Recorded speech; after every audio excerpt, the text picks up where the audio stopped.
The Agenda with Steve Paikin is made possible through generous philanthropic contributions from viewers like you. Thank you for supporting TVO's journalism. Anti-black racism is an ugly, painful reality. But for many parents, it's an inevitable subject they must broach with their kids. Tonight, how the talk has evolved over the years and some advice for everyone on what to say. Also, we'll hear why descendants of black settlers near Owen Sound sought to retain and commemorate an historic but controversial street name. It's Tuesday, February 7th, and that's next on The Agenda.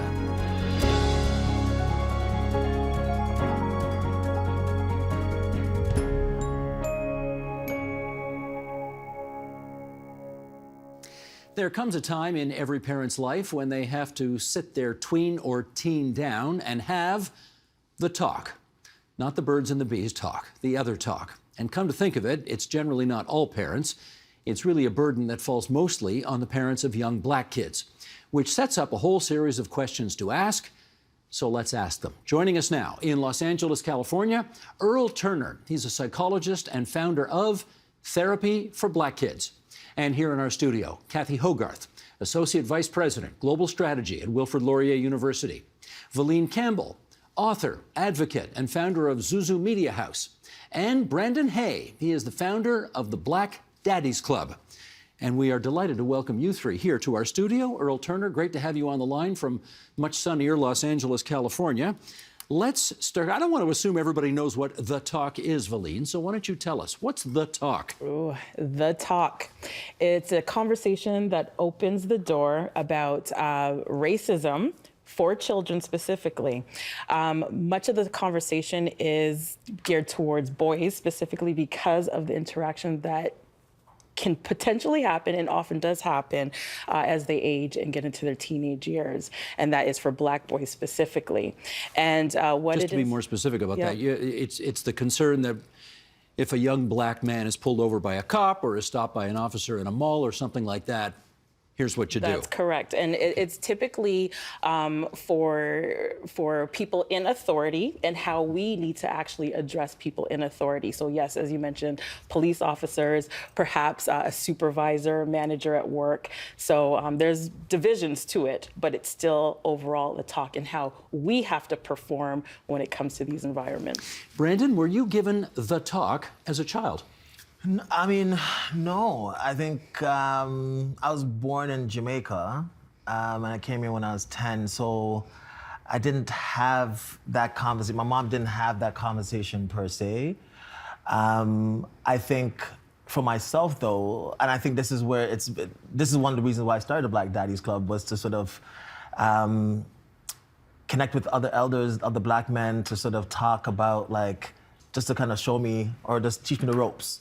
And raising three black sons, I recognize that the talk has had to look very different depending on their age. How old are your three? So my eldest, Tristan, he's turning 21 this year.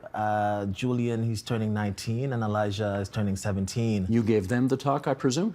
I gave them the talk and a bunch of different talks. So with Tristan, we've had to have like this conversation. As the eldest, he's been in a different space where, you know, when he was 14, the talk was about black men and sexuality. And we went to see Moonlight and have we went to eat afterwards and sort of like have a conversation about what black masculinity is or what it isn't. That was the best picture of the year a few years ago. It was, and for me, that conversation was like a highlight for me, right? Because it kind of showed me, A, how far along my sons are compared to when I was their age. During COVID, having the conversation, you know, with after George Floyd and the brother Ahmaud in Atlanta who got shot, I found, and talking to other black men within Black Daddies Club, we felt like there was a numbness we were feeling because A, we didn't have those spaces to sort of like connect with other black men, to sort of do our own healing. Having the talk during those times was really difficult because A, as a black man, feeling the hate, it's hard to have the conversation with our children or with my sons around being hopeful, when sometimes I don't feel hopeful in those moments. And then I think the last thing I want to say is, we had another talk when we saw the raid on the Capitol Hill, where I was seeing white folks from different ages with a level of privilege. And for me, what it taught me, because each time I have these conversations or the talk with my sons, I always wonder, am I passing on fear? Am I passing on my own fear to my children, to my sons? Because they're in their black skin, because they're male, I have to tell them not to wear certain colors or not to wear certain hoods, even if it's winter, you know? So, but what I saw in those white folks having security guards and police run is that their parents had a different conversation with them. There was a level of entrenched, I'm right. Entitlement. That I don't feel when I talk to other black men, other black fathers, there's that same concern. Are we passing on that fear that we have, where I could be driving in my vehicle and I know I didn't do anything wrong. As soon as I see a police car behind me, my butt tights up. Right. I clench up. Lots to pull apart there. We'll continue to discuss that. Kathy, you got a teenage black son? I do. You do? Yes. Have you had the talk? I've had many talks. What age did it start? I think it started for me before they went into elementary school. That young? Yeah. And the talk evolves over years, over time, right? But at elementary school, it was the talk about how to keep himself, understanding that black boys in school, diagnosis around ADHD, everything in school becomes a problem for black boys. Behaviors that are typically routine for other kids becomes problematic for black boys. So they become disordered within the school system. So I had to have those talks early on. But one of the things in the talk, I also think it's important that I have the talk with teachers so they understand what to expect of my black boy. So the talk's not just for kids, it's for others. Yes, because I think for too long we focused on, we need to keep our black boys safe, our black children safe, and that's unfortunate that we have to engage in this level of protection and safety just to keep them alive. And we should say your son is one of the top divers in the whole country. Yes, he's potentially going to be an Olympic level diver someday. Potentially, yes. Okay. Yet I'm having the talk because even his successes as an elite athlete doesn't keep him safe. Okay, Earl, we've set the table for you here, so come on in here and tell us about, in fact, if you could build on Kathy's answer, how the talk evolves over the years as children go from elementary school to high school, etc. Yeah, well, I think, as a psychologist, we oftentimes talk about the need to be age appropriate with those conversations. So I think a big piece of it is, as kids are younger, you may be giving them really basic, minimal information. And as they get older, you can have more of a dialogue and conversation with them about their own perceptions and experiences with the world. And that's something that I oftentimes really talk with parents about, is that you don't want to always sort of give your side or position on what you think happens in terms of racial bias, and that it really is helpful and important to understand how they see the world. So I think, a point that was talked about earlier is, am I putting this fear in my child that may not be present when I have this conversation? And so I think, one of the things that's really helpful is really opening up that dialogue to get their perceptions. What has been their experiences based upon their skin color at school, in the community, playing sports, and then be able to go from there to give them the tools that they need to be able to navigate those different experiences that they may be having based upon those racial differences. Valine, could you pick up on the education angle as well that Kathy raised, namely that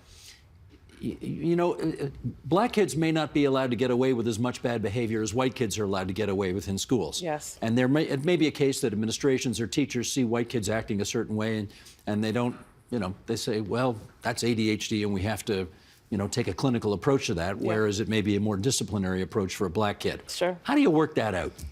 Kathy made a very good point in making sure that you are present and you speak to your teachers, be involved in every aspect of their conversations.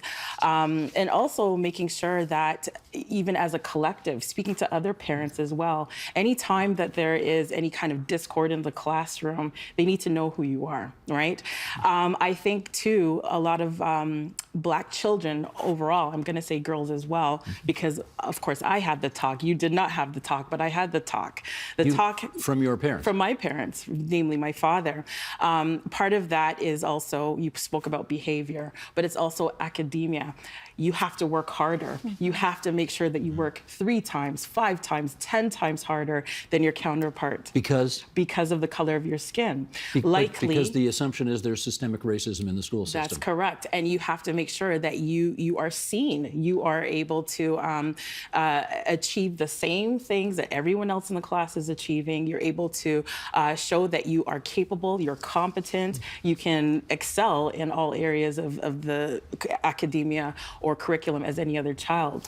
Kathy, how do you be present as a parent and advocate for your child effectively while at the same time not being labeled or targeted by the administration or the teachers of the school as that parent who complains all the time? I think it's really a tricky situation.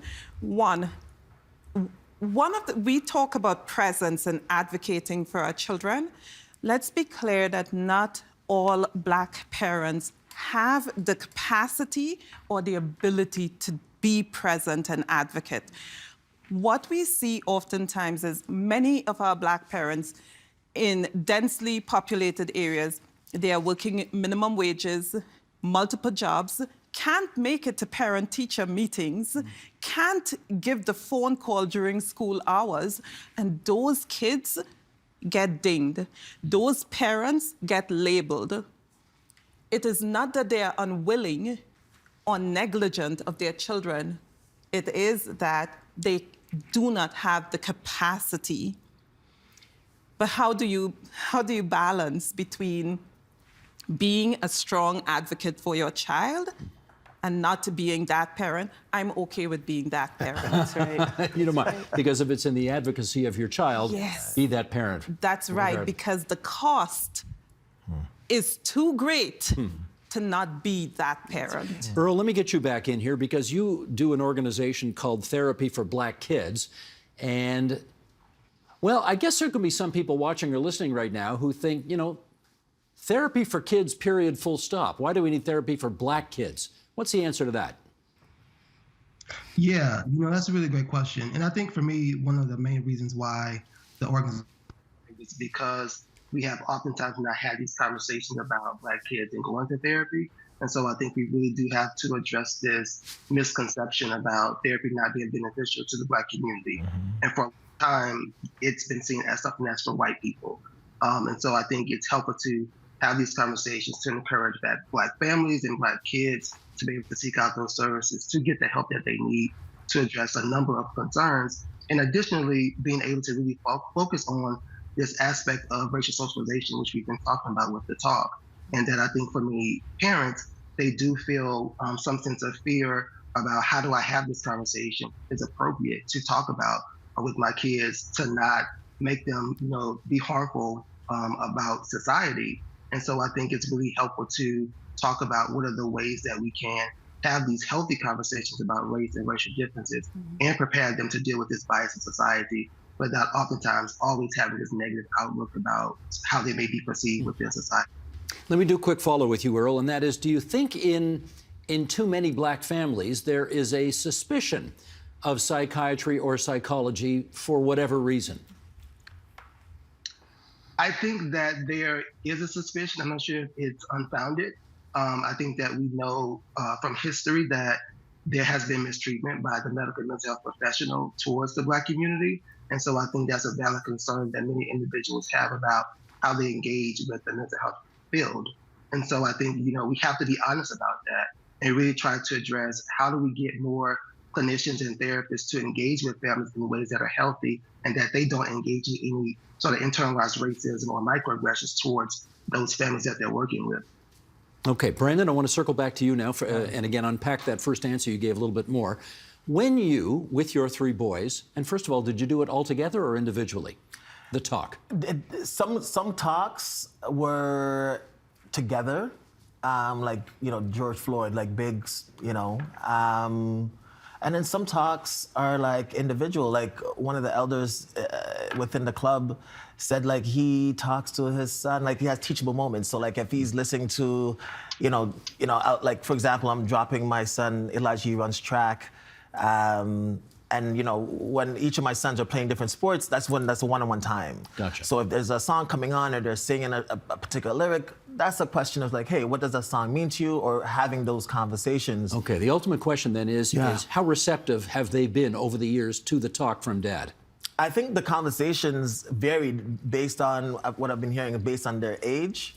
Sometimes, like the younger they are, it's sort of like, okay, cool, like, okay, Dad, you're going off again, or that doesn't sound receptive to me. It can or cannot be, because it's sort of like so my approach was having them, you know, whether it's reading or something, but I would ask them to write something down. Like I'd want a report, not a report, but like a 1-pager or a half-pager, just something I know that they're sort of taking it in. Mm-hmm. Now, they may not like me in that moment, but I feel like later on that there's something that seeps in. There's something, and as my sons get older, so when the George Floyd thing happens, my eldest son came to me and was like, yo, Dad, I feel like right now it feels like the movie The Purge, and it's black folks who are getting eradicated. How do I respond to that? How did you respond to that? I think for me, it was acknowledging that what he said was profound, and also that there's validity in it. Because there's a point where, as a parent, especially of black boys, and of black girls, but in my case of black boys, that it moves, it has to shift from trying to protect to also just trying to equip. Mm-hmm. And for them to sort of have the understanding of what's happening around them, to sort of break this down, and for my son to be like, yo, you know, bring in pop culture of this movie to be like, okay, this is where it feels like this. Let me pick up on that word equip. Kathy, when you tried to equip your son with the knowledge that he would need to negotiate his way through society, how often did you hear him say, oh, gosh, there she goes again? Did that happen? Oh, yeah, that happens. And how do you handle those moments? And I think it's the long view. Always taking the longer view, not the moment. Mm-hmm.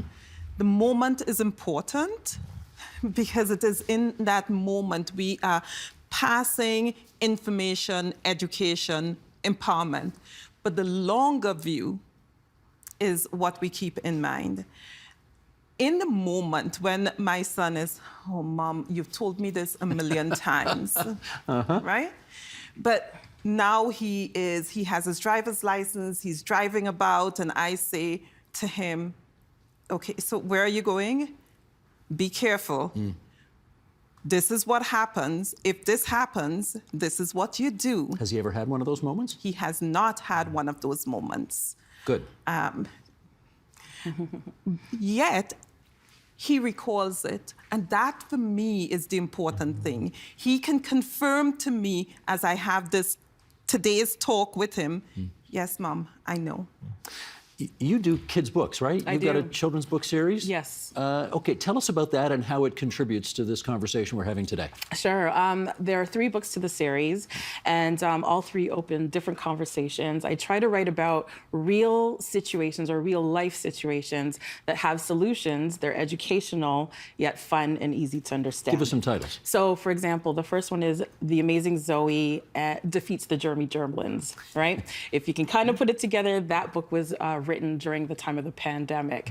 And I opened the door to that one just because there was something very unusual happening, right? Kids had questions. I saw books coming out, but there weren't many books that told the story from the Black perspective. And keeping in mind, it was the Black community that was heavily hit during the time of the pandemic, and in the case of most healthcare situations. So I just felt it was really important to tell that story. The second story is called The Amazing amazing Zoe a queen like me? And that one has really taken off as well. And I'll just give you a little tidbit about that. Zoe and Caitlin are best friends. Caitlin is white. They like to play dress up. And one day Zoe says to Caitlin, you know what, I want to be the princess. I want to dress up as the princess. And she's told she can't because princesses don't look like her. Ooh. So yeah, she of course runs home. She's upset. And her parents open the door to educating her about Black queens that existed in the past and present. I watched the Grammys the other night. I know there are Black queens. I mean, come on. Beyonce. But even outside of that, I'm talking, because especially we're right now in Black History Month, a lot of the conversation is around, of course, educating all about the history of Black people, but many times, especially in the classroom, it starts off with the stories of enslavement. And we totally want to move from that. We want to open the door in showing stories that are all encompassing of who we are as a people. And a lot of the history, of course, a lot of the history goes back to pre-colonialism, when there were kings and queens. There are kings and queens to this day that people still don't know in various parts of Africa. So that was the purpose of that book, right? The Amazing Zoe. We got to look for those series. Yes. Okay, great. Earl, I'll get you back in here because, you know, again, you're walking a fine line in terms of equipping and educating young Black kids for what potentially lies in wait for them out there, while at the same time not trying to terrify them. What adverse psychological consequences do you worry about as you do your work? Yeah, I mean, I think, one of the things that we know from understanding the impact of racism and discrimination is that kids may have increased anxiety, symptoms of depression or low self-esteem as a result of these experiences. So I really appreciate what Valine mentioned about her book series, because I think we do have to balance this conversation around the talk so that we're not all talking about the discrimination and the oppression that we may experience as Black people, but also that we celebrate the cultural pride that exists within our community to acknowledge those strengths and accomplishments and creativity within the Black community. And so I think in those ways we can have kids understand that, yes, you may experience some negativity in society based upon your skin color, but there are also these really amazing, significant contributions that we have made as people, and that you can also make as an individual as you grow up. Kathy, we're talking about why it's incumbent for Black parents to have the talk with their Black kids. I want to turn that on its side a little bit. Do you think it's incumbent upon non-Black parents to have the talk with their non-Black kids about this subject? Absolutely. And how does that look? See, one of the things I say to folks is racism is not a Black problem. It's everybody's problem. Racism wasn't created by Black folk. It was created upon Black folk, enacted on Black bodies. Dealing with when we talk about the talk is about physical safety, the talk is about psychological safety. And keeping society safe, keeping our Black children safe, is keeping our society safe. It is all our responsibility to have the talk at our dinner tables, with our children, with our colleagues in the lunchroom. It is all our responsibility to have the talk and hold us each accountable for the ills of racism. Hold us each accountable for the things we say or do. Because the talk, the necessity of the talk didn't arise because we are Black bodies. The necessity of the talk arose because of what is done to Black bodies. Understood. Can I add to that? Please. Yeah, I'm really glad that you opened the door about the conversation is not only for Black children, it's for everyone. And what that conversation looks like, I want to kind of open the door on that. And it's more of talking about being an ally, how to become an ally when you see injustices happening around you. What can you do to speak up? What can you do to help change the narrative of what is being placed upon Black people or anyone who is going through discrimination? So I just wanted to kind of piggyback on that a little bit. Beautiful. Brandon, of your three boys, has any of them ever been in a circumstance where it's good they had the talk because they needed to know that information because they encountered a situation where they needed that information? You know, last November, my eldest son got into his first car accident. And it wasn't, he wasn't at fault, but, hearing him talk about that experience of sort of sitting on the sideline and no one sort of looking for, no one sort of paying him any attention, and then the police coming and, Tell me about the other driver. The other driver was a woman, made a turn at a red light, and he got hit. But there was a lot of folks that were going to this woman's attention. And he spoke about the loneliness that he felt sitting waiting for the paramedic. And as a parent, my heart was sort of He was out okay, there. He was okay, but I think when I got to the emergency, his mom was there and the police was just coming in, and I was asking certain questions around, is there going to be charges laid? And there was, but not for him. But just the fact of being able, and I think he also he did a firefighting program, which I think it normalized him talking to folks who are first responders, which includes police or TPS. So I think that was helpful. But I also feel that for all my 3 sons, there's a level of conversation to have with them around that they're beautiful, that their blackness is a good thing. Mm-hmm. And I kiss each of my sons on their foreheads and to let them feel and we greet by hugs. So their first touch point with masculinity has to be through myself.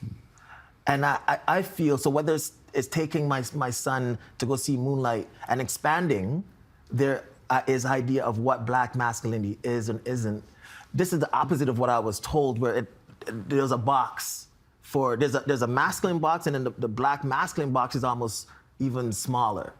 So for me, it's about my job as their parent is to keep on expanding that. So even when they're meeting a police, I still have a conversation of how to sort of respond.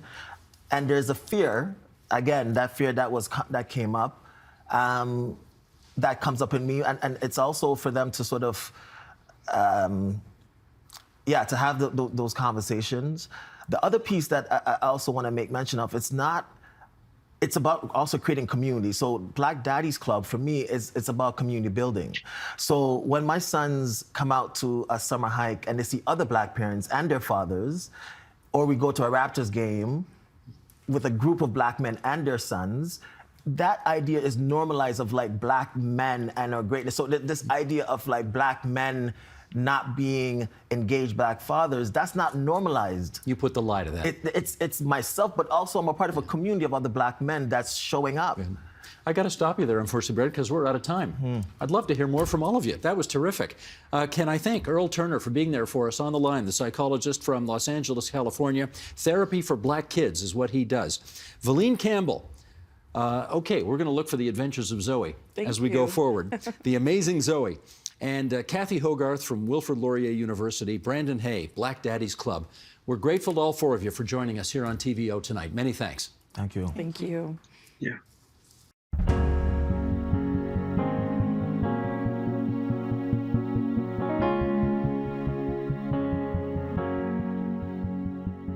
On a quiet, quintessentially rural road just outside Owen Sound, you can find one of the most vandalized and stolen roadsides in Ontario.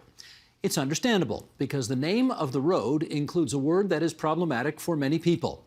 It is called Negro Creek Road, and it's kept that name in large part thanks to concerted efforts by descendants of the Black pioneers who settled the area. Let's find out more with, in the nation's capital, Georgina Alonso. She's a PhD candidate at the University of Ottawa's School of International Development and Global Studies. In Burlington, Ontario, Dennis Scott, chair of the Halton Black History Awareness Society. And here in our studio, Rob Green, singer-songwriter who is a descendant of the residents of the community around the road in question. And it's great to have you 3 with us. Rob, you here in the studio, and Dennis and Georgina in Points Beyond. Great to have you on our program. Dennis, I want to start with you. You grew up in Owen Sound, eighth-generation Canadian. What is your family's connection to the so-called Negro Creek community? We have relatives from there. The Earls, Woods, and Bowies all settled there before going to Owen Sound. And Owen Sound is the mecca of the Underground Railroad, the last terminus.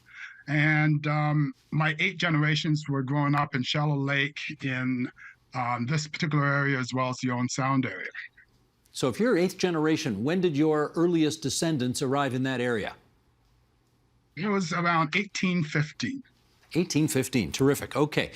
Georgina, in your judgment, what is this dispute about? Yeah, I think the dispute is about whether or not to keep the road signs as they are, or whether we should be renaming them.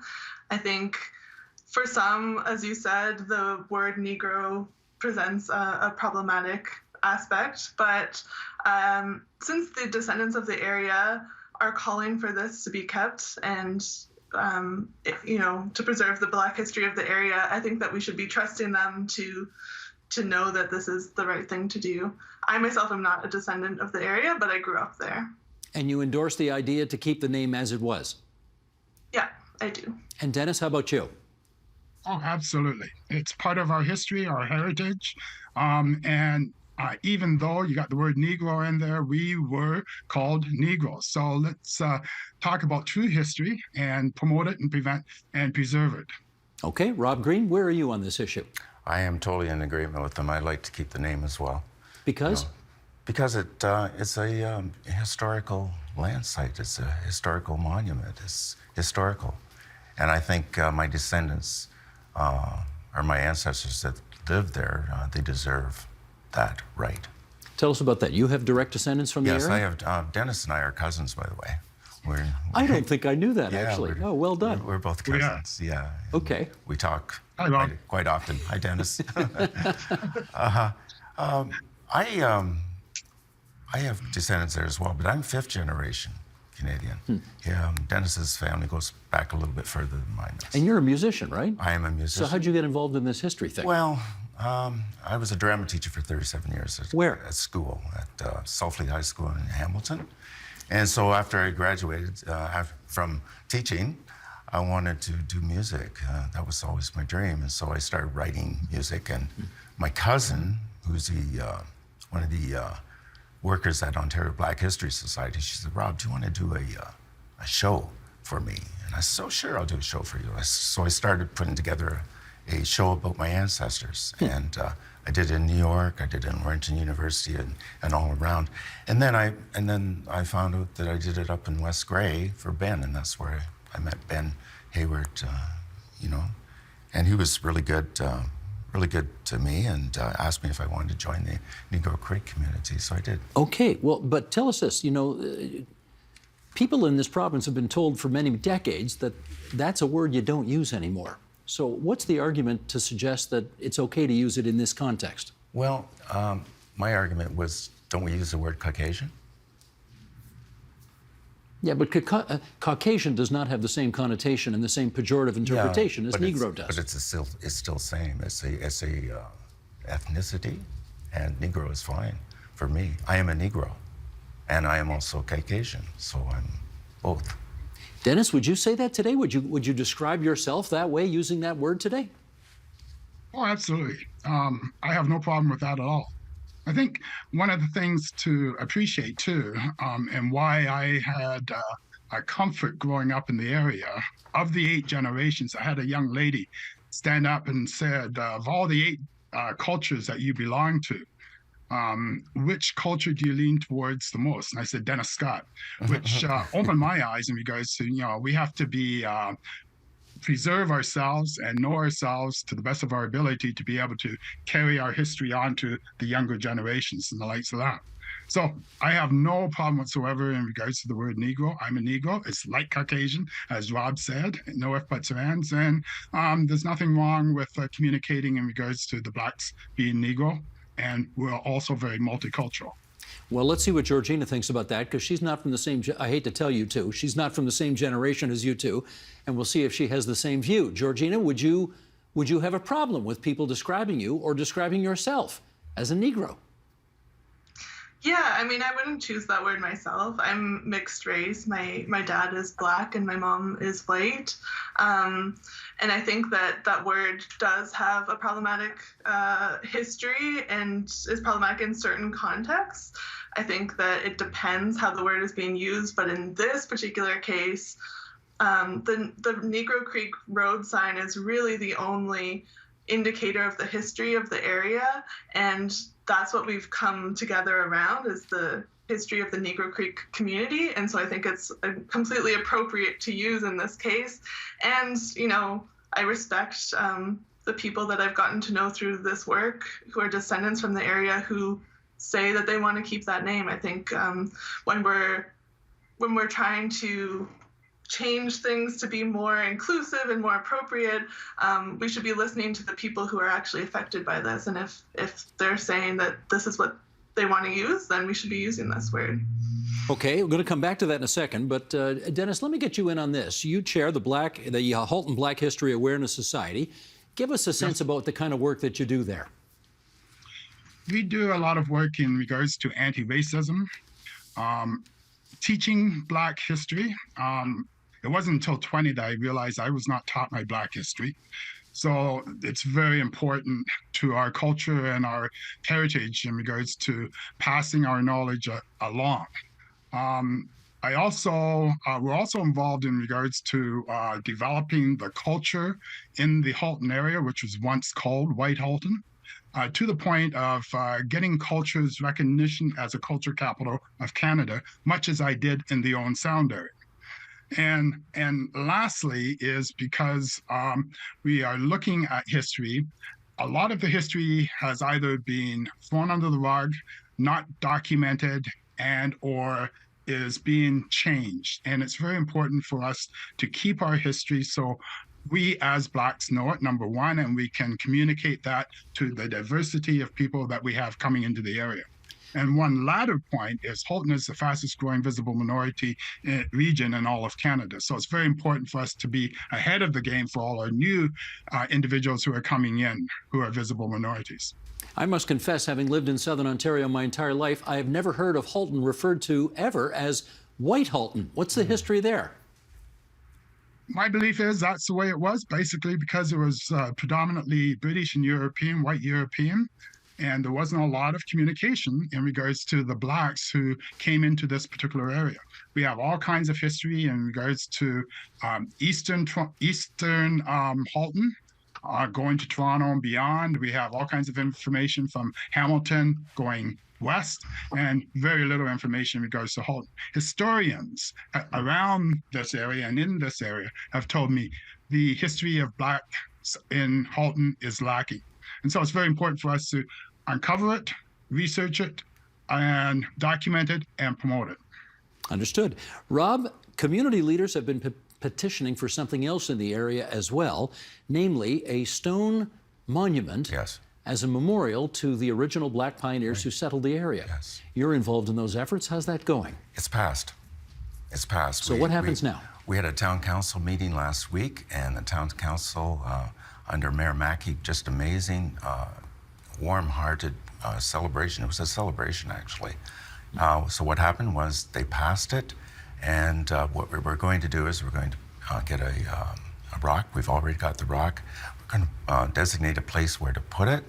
We're going to work with the town council to find an area to do that. We're talking in Owen Sound, or where? No, it'll be on Negro Creek Road, somewhere in that area. Okay.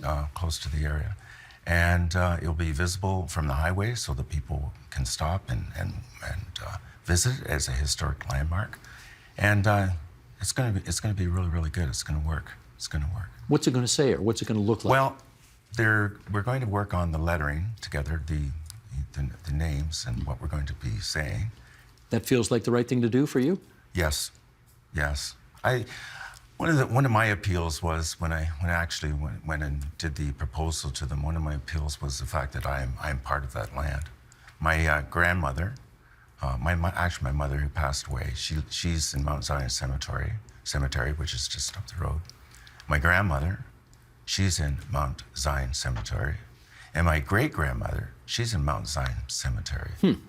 So, and they were the Earlses and the Bowies and that sort of thing. So I'm really connected to the land. And I see this as a remarkable thing for people to do and sort of like working together. Georgina, I want to read an excerpt from something that you wrote. This is an article you did for a magazine called the Briar Patch Magazine. And here we go. You write, "It's true that most black people in Canada live in cities.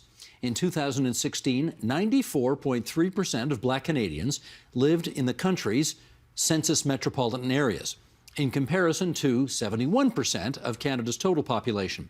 But plenty also call rural Canada home, and even more have important ties to these spaces. When we fail to talk about rural black Canadians, we contribute to the erasure of black history, present, and future." That's a really interesting point, because I guess in your travels you have discovered that when people think of the African Canadian community or the black communities in this country, we think urban Canada, we don't think rural Canada. We need to change that in your view? Yeah, I mean, I think that in all the discussions in the past few years about removing racist monuments or monuments that are celebrating people who contributed to racist legacies in this country, the other side of that is that we need to have monuments to recognize the history that's been erased, and that's what this monument at Negro Creek would do. I think that for me personally, as someone who moved to the area when I was 10 years old as a mixed race person and didn't feel any type of connection to the area, felt very much like an outsider just based on my race alone, among other things. But focusing on the race, I mean, it would have been really meaningful to know about this history and to be able to make the connections that I've made through doing this work with Rob and now Dennis and other descendants from the area, to understand that that history is much deeper and that there is a place of belonging for all of us. Dennis, tell us what your biggest concern is as it relates to what Georgina has just described as the erasure of black history in the area. Oh, we hear about it all the time, especially in America, where they're trying to get black history out of the history books. And that's a no-go as far as I'm concerned. The area that we're talking about, there's a story about Priceville, where basically the community tried to rid any knowledge of blacks living there, even to the point of changing census from being black to Irish or Scottish. And it's very much the same as this old Negro Creek Road as to getting rid of it. I'm proud to say I knew the individual who got a committee around to preserve Priceville Cemetery, and now it's a heritage site of Canada. And tombstones were dug up from potato fields, people's homes, and baseball diamonds in order to appreciate the fact that blacks did live there and they had quite a lot of heritage. And I've been told as well that every 60 acres along Highway 6 used to be owned by blacks at one time. But unfortunately, they all got pushed out because of tax changes and ownership changes and the likes of that. So we have a big heritage there, which is unseen at this particular point. And it's very important for us to make sure it's acknowledged and appreciated and remembered. And Georgina, what would you say? I mean, obviously racism is an issue wherever you live in this country, but it is not unusual to see black faces in the bigger cities of this country. It is more unusual to see black faces in rural Ontario. Are there special kinds of discriminatory problems in rural Ontario or Canada that you don't see in the big cities? I think just that sense of it not being a space for other people who are not white really contributes to a mentality in which policies that are racist and that exclude others are able to thrive, and that itself is quite a problem. There's also this idea of rural Canada being a very polite place. Like, we live to talk about our Canadian identity as saying sorry too much and being overly polite, and that kind of reduces the experiences of those of us that grew up in rural Canada that don't have that politeness. There's this undertone of hatred or just not belonging. Is that right? I should ask Rob about that as well. Is there? I mean, the expression used was an undertone of hate in that area, in those areas. Is that something? Is that part of the legacy here? I think growing up in Owen Sound, I felt that to some extent. There was a certain amount of racism, undertone of racism there. But there was a general getting along with each other. There was general, completeness of Owen Sound and the people there. They worked together for the most part. My father, he was a mailman. He was probably one of the first mailmans in Canada. But and I went to school in West Hill, and Dennis actually was the head boy of his high school, and his sister as well, and his aunt as well. And at West Hill High School, Blaine Courtney, who is a descendant also of the original Courtney, Jake Courtney's family, he became head boy. And so, yeah, there was, but, I think there was a general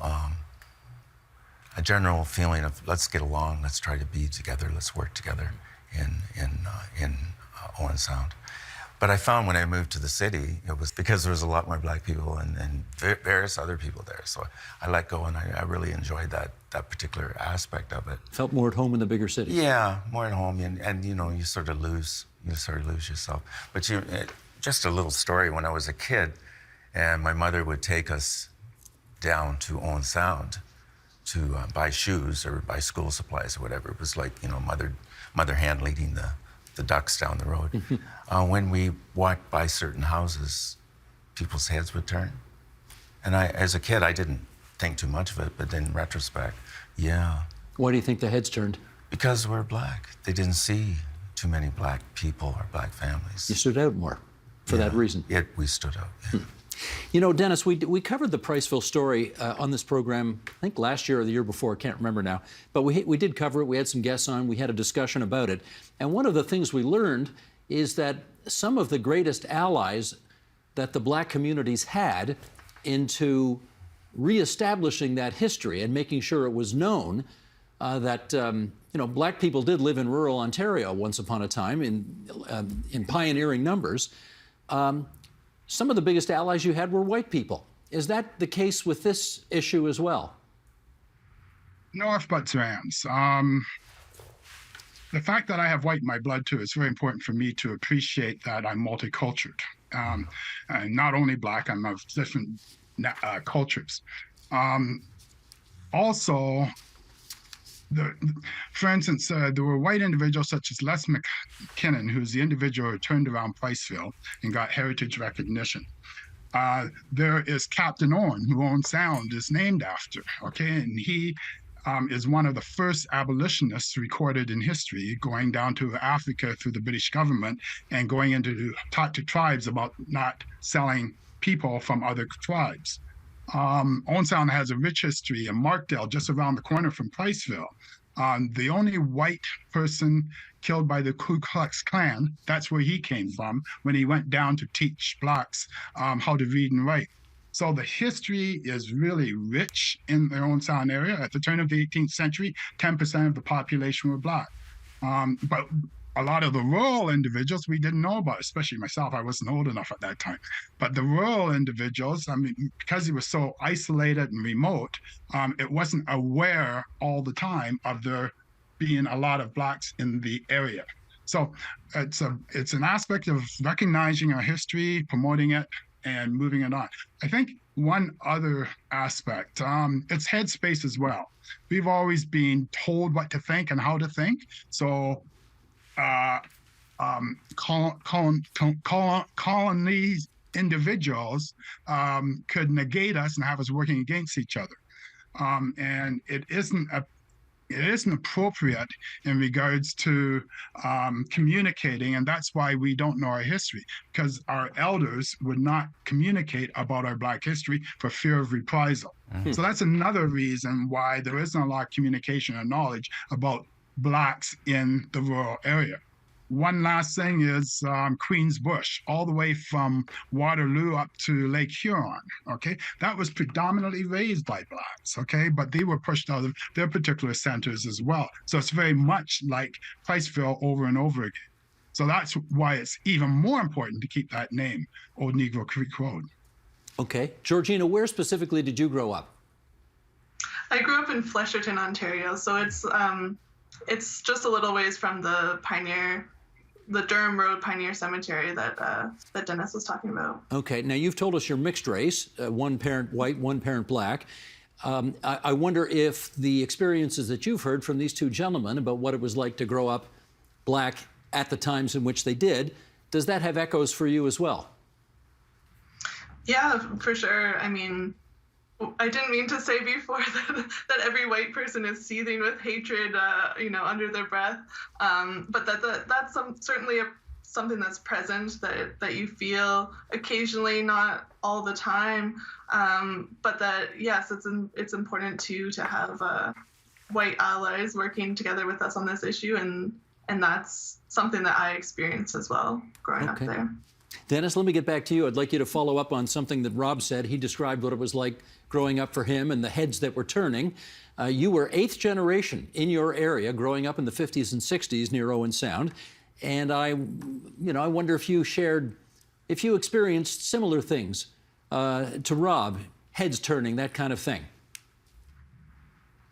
To be candid, no. And I think the reason for that was because our family just promoted us to be the best person we possibly could be. So I sometimes laugh at the fact I may have not even known I was black until grade 13. And that's when I first recognized prejudice, which was in the school system, which basically pushed me to ask for consultation in regards to alleviating that particular problem. Just fill in the blanks there, if you would. What happened in grade 13 that made you realize you were black? I was going with this woman who was white, and basically after 3 years of going out together, her father said we couldn't go out together anymore, and that's from his army parties and all that kind of stuff. So I was virtually kicked out of their home and going there and disassociated with that particular woman. But it was a traumatic experience, and I asked for counseling when I went to my first year of university, and it was a minister who basically took me out of my negative attitude in regards to what I just experienced and carried me on. I think one of the most important things about people, and especially students, is the fact that they feel they're loved, number one, and two, that they are important. And not enough of them are taught that. And by teaching their history, they're going to find a lot of positive things. For instance, I didn't know my aunt, who's my mother's sister, was the first black, or one of the first black Negro nurses graduating in Canada. And that's after being kicked out of every other school, not kicked out, but not allowed to go in any other school in the Ontario area. So I have experienced prejudice. I didn't realize my black history until 1970, in my 20s. And I dedicated myself in regards to promoting our history and finding out more history so that we know who we are and where we came from and where we potentially can go. Marvelous. Rob, in our last couple of minutes here, maybe you could weigh in on that. I know, we would all love, those of us who put these programs on, we would all love people to know more about everything. Mm-hmm. This being Black History Month, one of the things we would like people to know more about is Black history. In your view, if there's one thing that you think we ought to know about as it relates to Black history in Ontario that you think people don't know today, what might it be? I think the one thing I would talk about is the divisiveness among the Black community itself. Within the community? Within the community. There seems to be a lot of people that are in organizations, Black organizations, they're so divided against each other. It's almost like a competitive spirit. Divided over what? Over, doing Black history presentations, doing shows, doing festivals, that sort of thing. Well, let me get Dennis on that. Dennis, do you agree that there are problems within the community as it relates to the willingness of some to share history or to be invested in promoting history? Definitely, and unfortunately. I have a credo that as long as Blacks fight amongst each other, we're not going to succeed in getting equality, jurisprudence, and what we are working towards on a daily basis to obtain. So it's very important for Blacks and other communities to work together. You asked me a question about a lot of white individuals who are involved in our process. Absolutely. I'm from Burlington. The mayor of Burlington is a very good ally. Pretty well all of Halton executives and mayors and like that support us in regards to our Black history endeavors. We've been awarded here in Burlington the first city in the world to acclaim August as Emancipation Month. And along with that, we had 2 other proclamations. All kinds of new information is being developed in regards to helping Black and visible minorities, BIPOC individuals, and marginalized, quotation mark, individuals in regards to succeeding within this environment. And we can do it, and we're doing it on a daily basis. So I'm quite positive in regards to where we're going, but we need each other, especially within our separate communities, to work better together. It takes us away from the success by not doing so. That is a lovely note on which to leave this. I want to thank all of you for appearing on TVO tonight. And I hope, Georgina Alonso, the next time you're on this program, I get to call you Dr. Alonso because you'll have finished your PhD by then. Dennis Scott from the Halton Black History Awareness Society. Rob Green, the singer-songwriter. Glad to be able to put you 2 cousins in touch once again. Thanks for joining us on TVO tonight. Thank you. Thank you.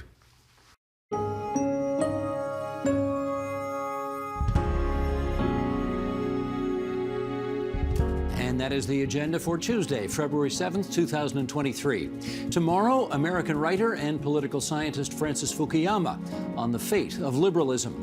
Also, is Ukraine getting the support it needs? We'll explore that too. I'm Steve Paikin. Thanks for watching TVO, for joining us online at tvo.org, and we'll see you again tomorrow. The Agenda with Steve Paikin is made possible through generous philanthropic contributions from viewers like you. Thank you for supporting TVO's journalism.